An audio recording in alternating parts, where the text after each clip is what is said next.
podcast, so that is why I'm filming it so early. So, also don't mind my dog barking. She will probably bark throughout this video. She's unhinged and I can't do anything about it. So,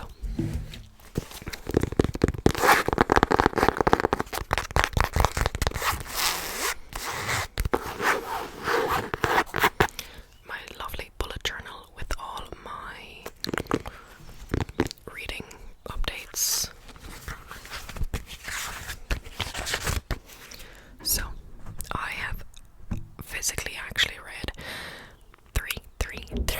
three, not one, not two, but 3 books in November, but I am actively reading another book that I hopefully will aim to finish by the end of November. It is currently the 22nd of November, so I have a bit of time. So yeah.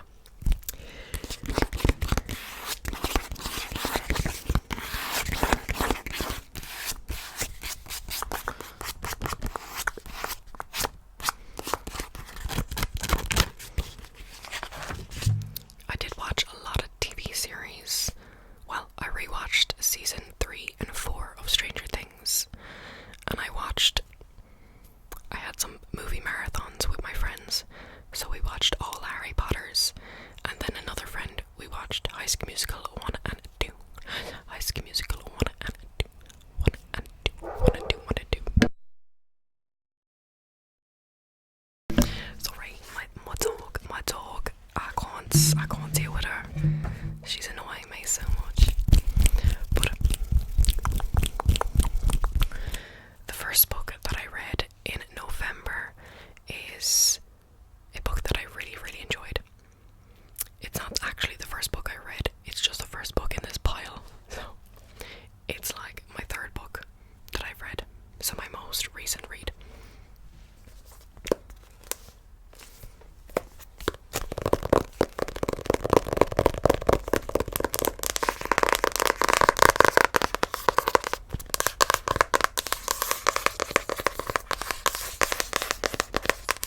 This is Olympus Volume 2. 1, 2, 1, 2, 1, 2. By Rachel Smith.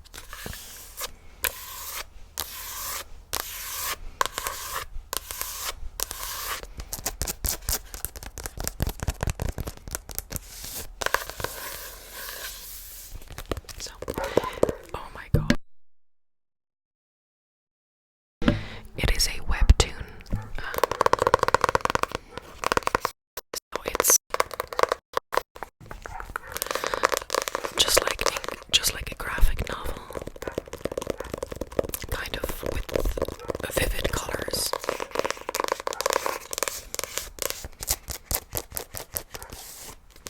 So it looks like this.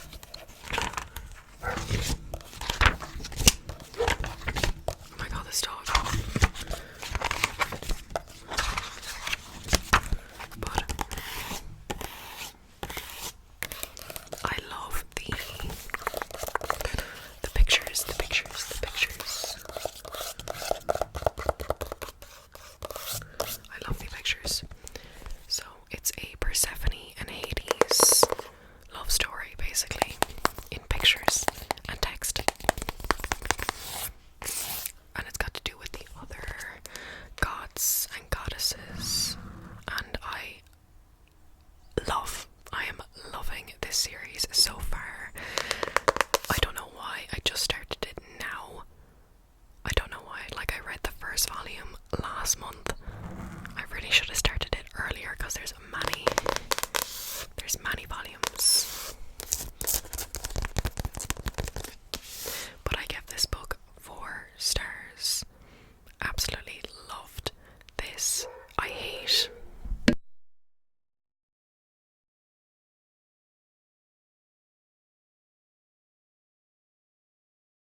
and some good characters, and it's funny and it's witty and it's so cute.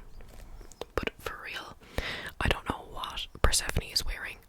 Like, she was wearing, no shade, no tea, you can wear anything you want, but to school she was wearing like the shortest like slip dress. Like, I swear to God I saw her ass cheek, and I'm like, what's happening here? What's happening here? But she looks fabulous, she looks amazing. So my opinion is quite frankly irrelevant.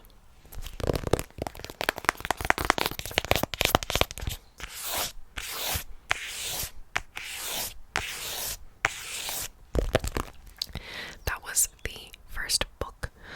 The second one is the second book that I read in the month of November. As you can see too, I took off my nail color. I do have my builder gel still kind of on, so I'm going to take that off today.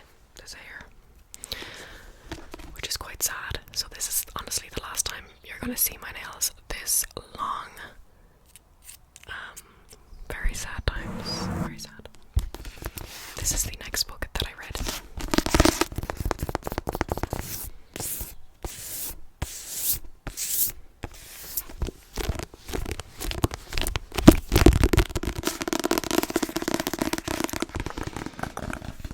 It is Imogen, obviously.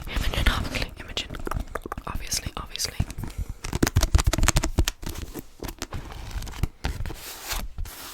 Imogen, obviously.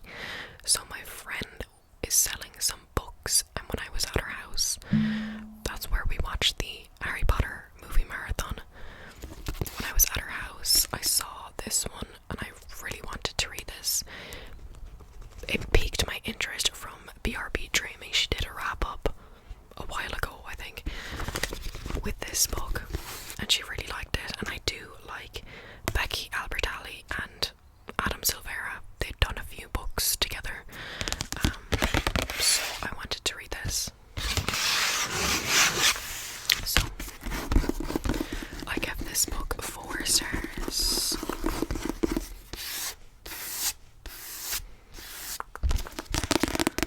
I really enjoyed this book, and it was so easy to read because I've been kind of in a not reading mood, or if I am reading, it's not for long. It's only like 20 pages, and then I'm back on my phone. Phone. So this was a lot easier to read because it is a YA contemporary. And back in the day, I was a YA girly. I read a lot of YA, and I still do love the genre. And I want to read more of YA just because it's easy to read. It's easy to read.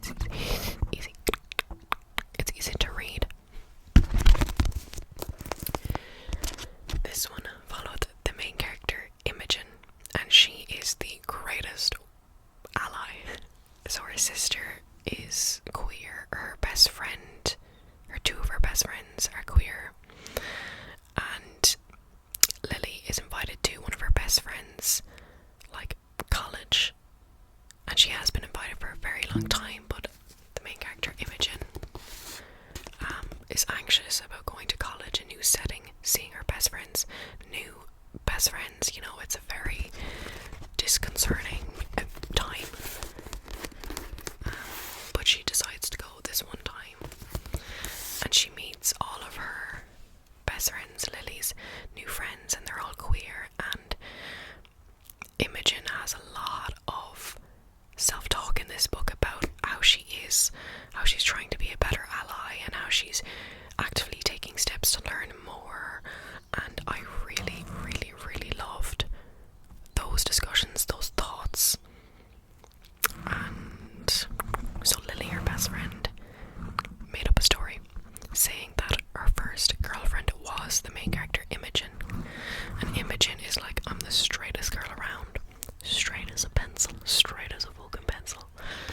So she kind of had to go about not acting like she was bi, but, you know, embracing that she is, you know, I'm bi, obviously. I was in a relationship with my best friend, which was not the case. But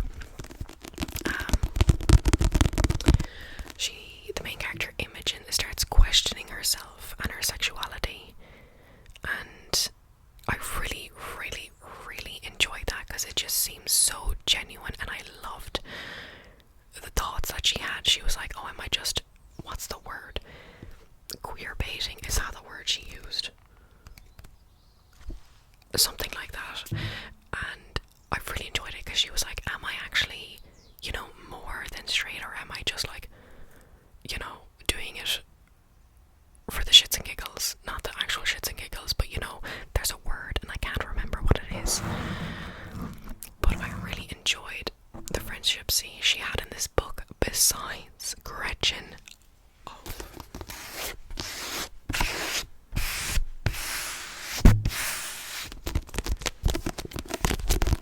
Gretchen, that woman, I never liked her from the start. I never did. And I loved the open plotline at the end about Gretchen. I really, really, really enjoy that. I think it's really advanced for a YA book, and I'm really proud of this book. I really, really enjoyed it, and I really recommend it. Even though it is YA, it read very, you know, not adult obviously, but it read very not too YA. It's not cringy. It's very good. Very good.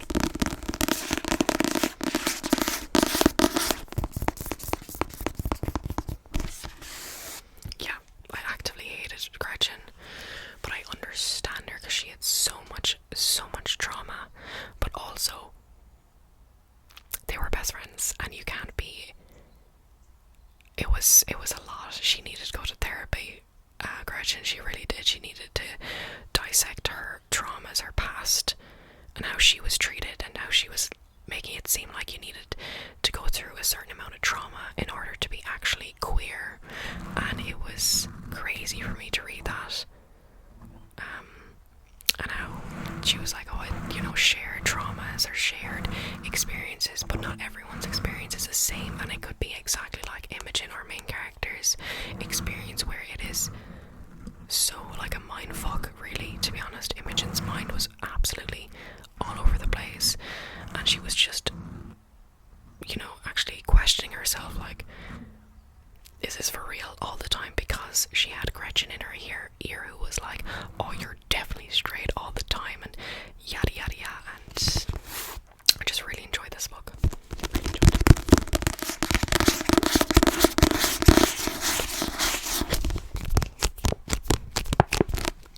So yes, this was the second book I read this month in November. And the next one I've actually read, and the last one is the first book I read in November.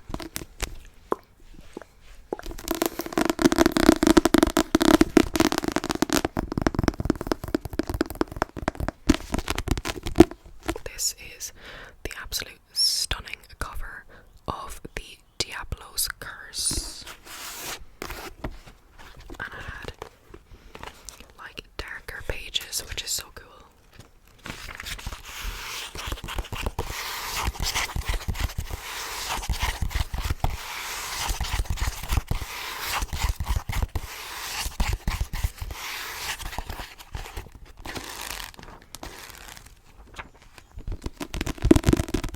This is another YA.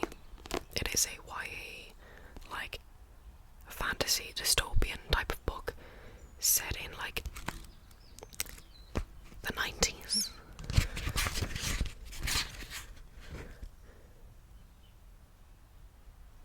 '80s. One of those guys.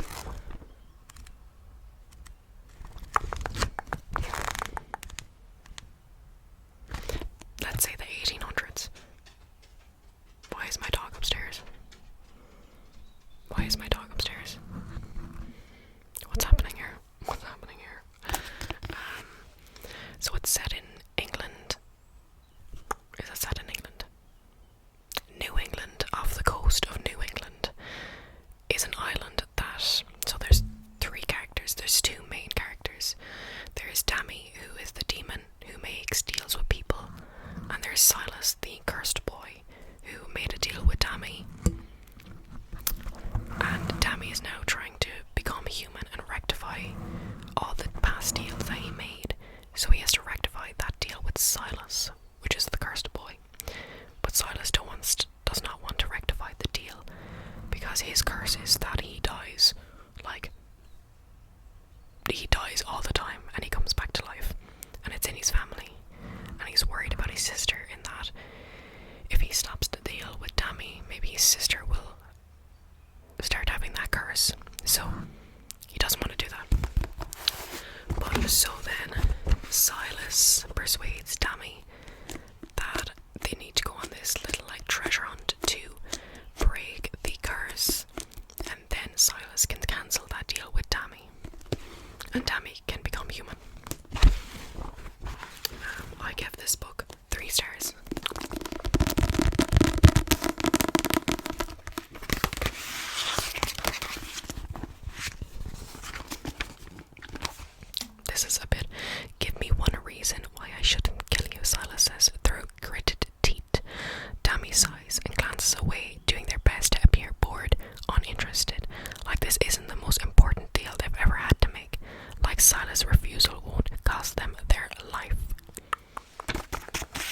she's the only person in this group. No, so let me think. They're the only person in this group that doesn't want the treasure, so they are with other like hungry, powered men who want this treasure, and they don't. They just want to get to their brother who's in New England somewhere. And got my hair. They meet up with Tammy and Silas, obviously, because they stumble upon their camp in the island, and she helps them. The dog is literally outside my door. But there's very good rep in this book. The main character, this guy, this one, and then this one, they're all queer, which is great. The rep was very good in this book, and I did enjoy it. I didn't love it. Like, the whole island thing wasn't very great for me. It wasn't like, I need to keep on reading this type of adventure.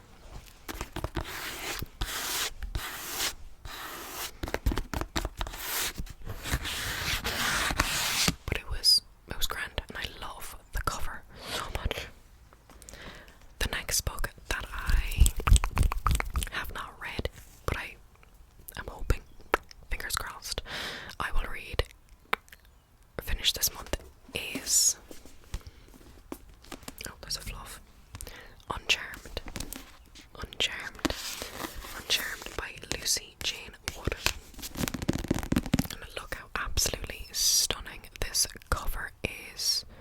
It is the most beautiful bakery-like book. So I'm currently 122 pages in, but I have been reading this book for about a week now, so my progress is very slow. It is a cozy fantasy dystopian witches book about the main character who is, in all instances, perfect. She wants to be perfect. She casts spells so that she can be perfect. She's a very upbeat, nice, empathetic woman. What's her name? Annie. She loves the colour pink. She owns a bakery, and she bakes all the time. And she's part of this coven with a bunch of absolute a-holes. They're pricks. And I do love that it's taken us so long to get to the actual, like, grit of the story. So the main part of the story is that the main character, Annie, has to kind of like foster this girl whose magic is unhinged, and she needs training, and Annie is sent to train her and kind of like foster her, and they go to this cabin for a while, and then this guy comes along, I think the owner of their cabin that they're staying at, but I haven't met him yet. But it's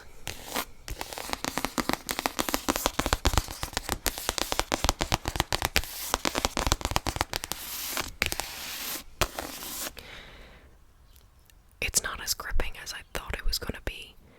It's good, but it's not great. I'll probably give it like 3.5 stars, depending on how the love interest goes, I think. But I think The Secret Society of Irregular Witches, that those books and the second